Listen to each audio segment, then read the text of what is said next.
WhatsApp, Edson, quem que tá aqui? Peraí. Tem a cidade, mas não tô achando o nome. Aracati, Ceará. Sou duvidoso ferrenho de quase todas as mensagens de médiums que não mudam seus trejeitos durante as comunicações. Aí ele põe uma risada aqui. O programa de hoje está muito bom.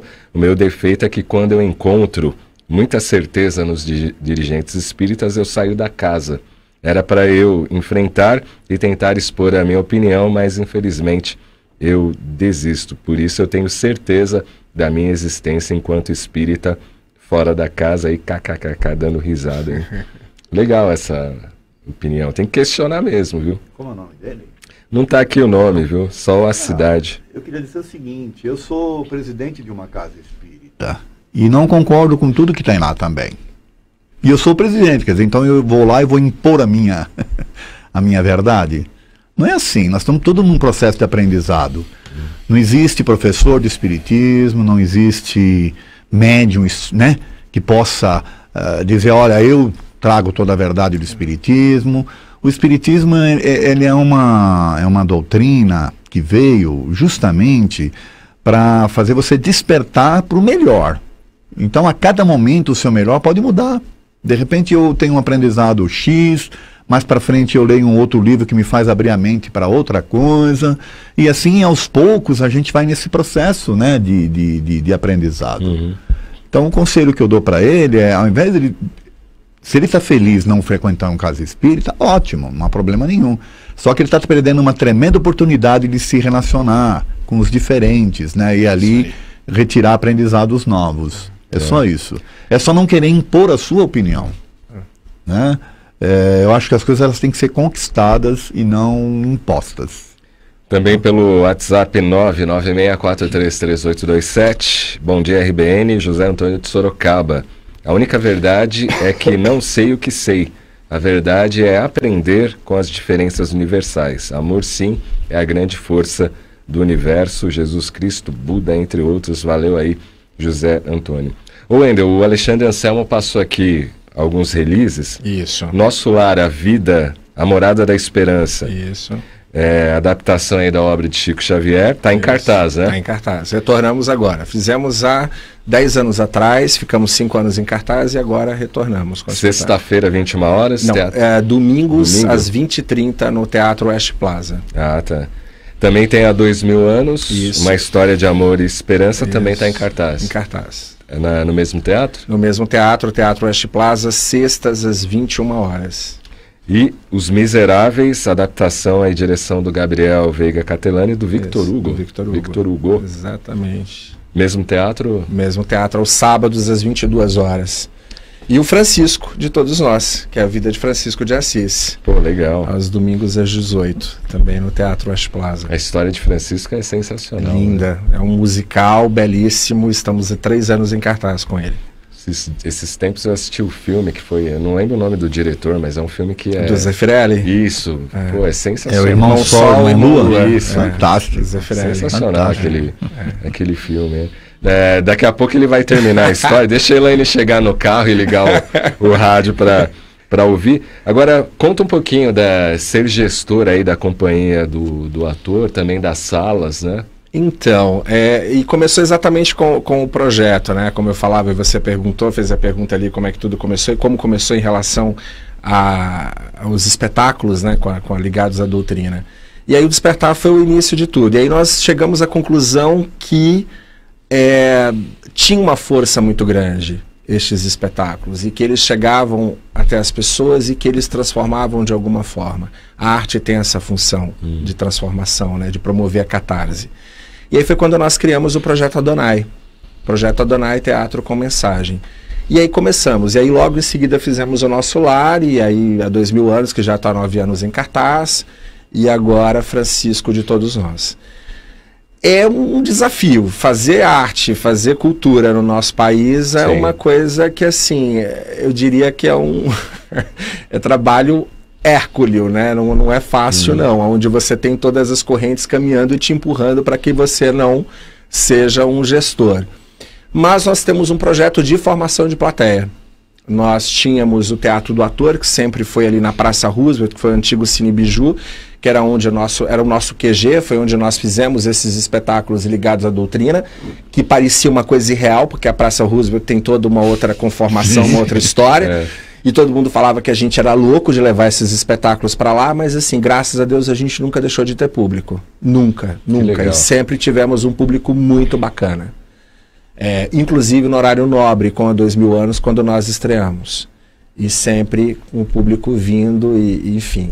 E aí, a partir dali, graças a Deus, foi abrindo um canal em relação aos shopping centers, porque nós temos uma lei municipal que isenta os shoppings pela área construída dos teatros. Se eles destinarem uma determinada área para construir um polo cultural, eles têm uma isenção parcial, né, em relação ao IPTU, que normalmente é muito caro nessas grandes edificações. E de 2000, a lei é de 2012, se eu não me engano, se não me falha a memória, se eu estiver falando alguma besteira. E de lá para cá, vários shoppings agora têm construído os teatros. E aí nós entramos exatamente com esse nosso projeto de formação de plateia nos shoppings. Então nós inauguramos em 2016 o Teatro Raposo, dentro do Shopping Raposo, ali no quilômetro 14,5 da Raposo Tavares, a Sala Irene Ravache. Tivemos o privilégio de termos a Irene abençoando e dando aval ali à sala. E o ano passado, agora em novembro, inauguramos o Teatro West Plaza, dentro do Shopping West Plaza, ali na Barra Funda, no coração, entre Pompeia, Perdizes, as salas Laura Cardoso e Nissete Bruno. E tivemos a honra de termos esses dois ícones ali conosco. E o trabalho é esse, é um trabalho de formação de plateia.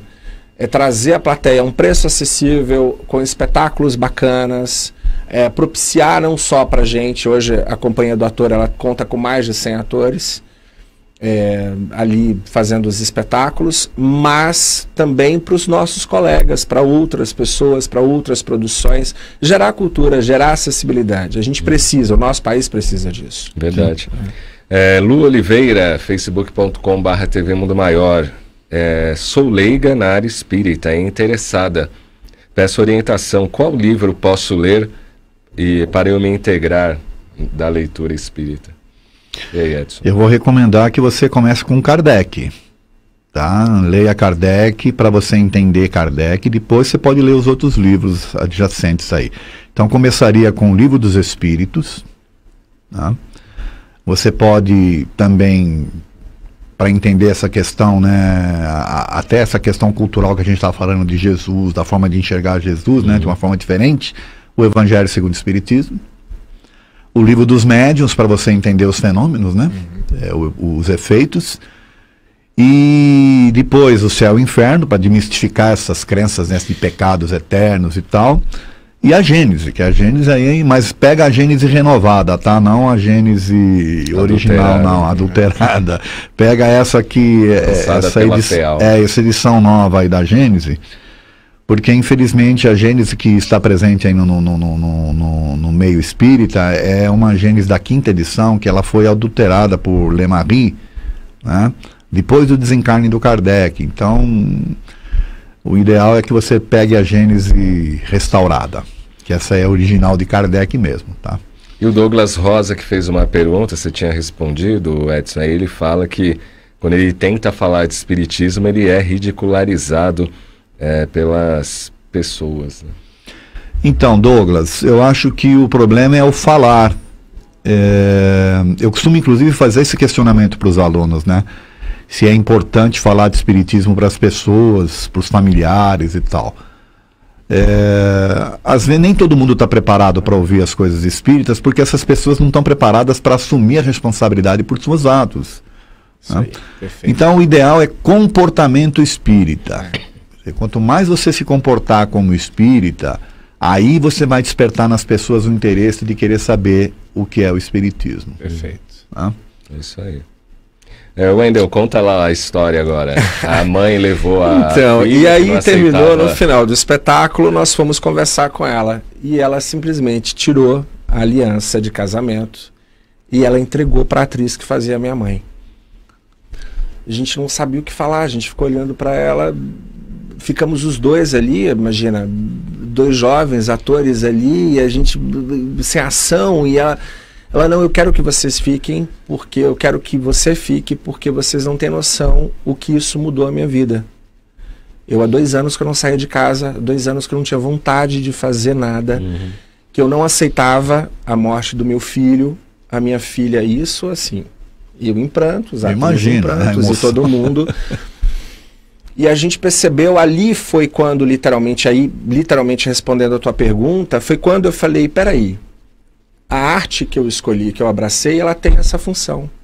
Que legal. É isso. É para isso que eu quero fazer. É para isso que eu quero ser ator. Eu quero fazer, e quero fazer estes espetáculos com este intuito de transformar de alguma forma, não impor a minha verdade, pelo contrário, aliás, a última coisa, quem for assistir os espetáculos da Companhia do Ator, ligados ao Projeto Adonai, verá alguma máxima, a gente não defende verdades, a gente não... Não, pelo contrário. A gente fala sobre os assuntos, o Gabriel tem essa preocupação muito clara, mas a gente deixa para o público, claro que respeitando exatamente, no caso do Nosso Lar, há 2000 anos, respeitando na íntegra exatamente o que foi escrito, mas a gente deixa para o público esta reflexão. E especialmente porque este é o nosso objetivo, atingir o público que não é espírita. Exatamente este é o nosso objetivo. Que é essa questão que você falou, que aí o Douglas, né, falou, você estava respondendo para ele, eu estava pensando, que é basicamente o que a gente faz. Quantas pessoas veem assim, que não tem ligação nenhuma com a doutrina, ou que não frequentam nenhum local, não, mas que assistiu o espetáculo 1, 2, 3, 4, 5 vezes. E trazem outras pessoas, né? O Alexandre Anselmo, que é um querido, que acompanha a gente, ele sabe disso de uma forma mais direta, ele sabe, Damião, enfim. E esse é o nosso objetivo, porque é exatamente esse, quer dizer, é ter uma atitude espírita, não é ser espírita. A gente não fica ali doutrinando, pelo contrário, a gente joga a sementinha lá e deixa a pessoa ir para casa e refletir, e pensar, e aquilo provocar alguma coisa. A gente fala de amor, a gente fala de perdão, né? Que é a base. São os 2 pilares. Se a gente entender esses 2 pilares, ok, a gente já entendeu metade do caminho, né? Então a gente deixa ali, joga a sementinha e vai. E aí quando ela teve essa atitude, foi quando para mim e para nós, literalmente caiu a ficha, para mim e para o Gabriel, a gente falou, a gente não pode parar com isso. A gente não pode parar de fazer e de ampliar esse trabalho. Porque, veja, um ato, né, o que gerou. Uma vida, 2 vidas. Transformou, quer dizer, são de 2 pessoas que estavam completamente ali, que tinham desistido, que encaravam a morte de uma forma extremamente pesarosa, difícil, né, dolorida, e a peça, ela realmente, ela não deixa de ser uma peça forte, tem um drama muito pesado ali, mas ela é esperançosa.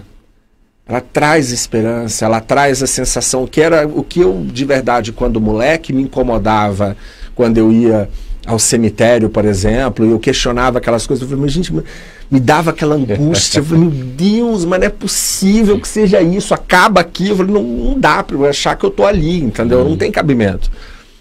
E aí aquilo te dá uma calma, né? Te dá uma tranquilidade, né?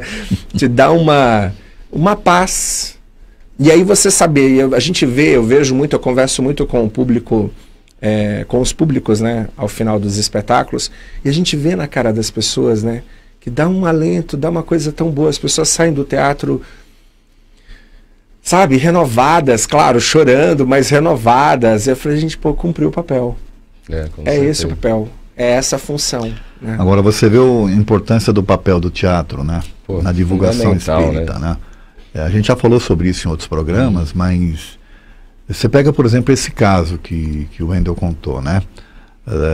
Se você dá um livro espírita para essa senhora ler, por exemplo, do jeito que ela estava, né, com a o emocional, né? O emocional dela travado, ela não ia conseguir absorver de repente. Até odiaria, né, Edson? Que é exatamente o que você falou. Mas aí, ela indo lá, quer dizer, primeiro, o que despertou o interesse dela foi a admiração que ela tinha por uma determinada pessoa. Falou, peraí, essa pessoa está falando determinada coisa, deixa eu ir ver. Deixa eu ver o que é, né? Aí chegando lá, ela vivenciou as cenas e tal, quer dizer, não foi uma coisa que foi, né, que ela tinha que ela vivenciou a coisa vendo, ela vivenciou as emoções. Isso. Pô, isso mexeu com a vida dela. Então, eu acho o teatro de extrema importância para a divulgação espírita. E eu parabenizo vocês aí pelo trabalho.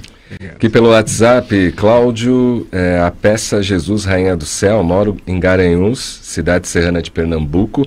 Temos o festival de inverno sempre na segunda quinzena de julho. O governo do estado financiou a exibição gratuita da peça. Os interessados tiveram que assistir à peça escondidos em um endereço desconhecido, pois a justiça local, com uma liminar, proibiu a exibição da peça. Como é que você vê esse lado mais provocador do teatro, Wendel? Eu sou extremamente a favor desse lado provocativo do teatro. O teatro tem esta função e é por isso que estão tentando acabar com ele, porque na verdade qualquer manifestação artística ela tem essa função de provocar o pensamento, instigar no ser humano a buscar o conhecimento, questionar o que está por aí. Então o teatro ele tem essa função e a gente tem que, enquanto artista, a gente tem que brigar por isso, a gente tem que brigar, a gente tem que ser resistente ali para que isso não deixe de existir. Nós precisamos isso, precisamos de verdade. E concordo com você, eu diria que o teatro como forma de expressão para você trabalhar essa questão crística e você trabalhar a boa nova, tanto que quando a gente colocou a questão do projeto Adonai Teatro com Mensagem, a gente deixou amplo, a gente deixou aberto. Tanto que nós temos uma ideia que nós queremos muito em breve fazermos um espetáculo sobre Buda, por exemplo. Pô, que legal. Pretendemos, assim, já começamos o estudo, então nós queremos ampliar, porque senão a gente não transforma. A gente tem que buscar a arte como uma forma de transformação. Educação e cultura, educação e arte, né? A gente precisa, então, com certeza, tem que ser provocativa, pelo amor de Deus. Isso, eu ouço esse tipo de coisa que você leu agora, eu me coço inteiro, porque, meu Deus, como é que pode? Imagina, proibir, no pleno século XXI, entendeu? Enfim. O Edson, voltando ali para o tema que a gente falou da verdade, quando desencarnarmos, vamos conseguir ver Deus? Cláudio, eu sinceramente, eu acho que a gente já está num nível, né, de aprendizado tal que dificilmente vai acontecer isso no nosso nível atual. Eu imagino que mais para frente, né, conforme nosso desenvolvimento, nossos desapegos e tudo, talvez a gente possa vê-lo, mas eu não tenho essa preocupação não, porque eu acho que a gente vive em Deus. Eu ia falar isso. O conceito é outro. É isso aí. É um conceito diferente. Estamos mergulhados. A gente vive em Deus. Quer dizer, isso aí é uma provocação que eu faço para fazer as pessoas acordarem, né, para algo maior do que aquelas estão habituadas a pensar. Então, quando eu acho que eu vivo em Deus, tem uma outra conotação, entende? Eu abro um campo imenso para pensar em coisas diferentes, né? Eu estou falando das minhas palestras aqui, desculpa, eu vou falar de uma outra. Parece tem 5.000 palestras. Não tem tantas, mas é que os temas que eu tenho abordado são temas mais atuais, né? Então essa palestra chama-se Convicção, o certo e o errado. Bom tema, hein? Tá? E ela é baseada numa frase de Nietzsche. Nietzsche diz assim, que é a convicção que é o maior inimigo da verdade e não a mentira. É isso aí. Tá? Aí você fala, puxa, como assim? A mentira é inimiga da verdade? Não, é a convicção. Porque se você tem uma convicção, você não abre campo para observar as coisas, né, à sua volta. Você se fecha naquela questão e você não admite o contrário. Tá? E aí você não sabe se aquilo que você é convicto é verdade ou não. Porque você não está se abrindo. Tá certo? Então a convicção passa a ser a maior inimiga da verdade, não a mentira. Porque se você descobre que uma coisa é mentira, você simplesmente ignora. É verdade. Só que você foi lá, experimentou, você foi lá, olhou, você foi lá e vivenciou uma experiência, você fala, não, isso aqui não serve para mim. Mas se você é convicto de coisas e essas coisas fazem você não interrelacionar-se, não ter experiências diferentes, você não vai nunca saber se aquilo é verdade ou não. Então tá aí de novo, né? Convicções, o certo ou o errado. É uma palestra que eu convido as pessoas a assistirem lá no meu canal.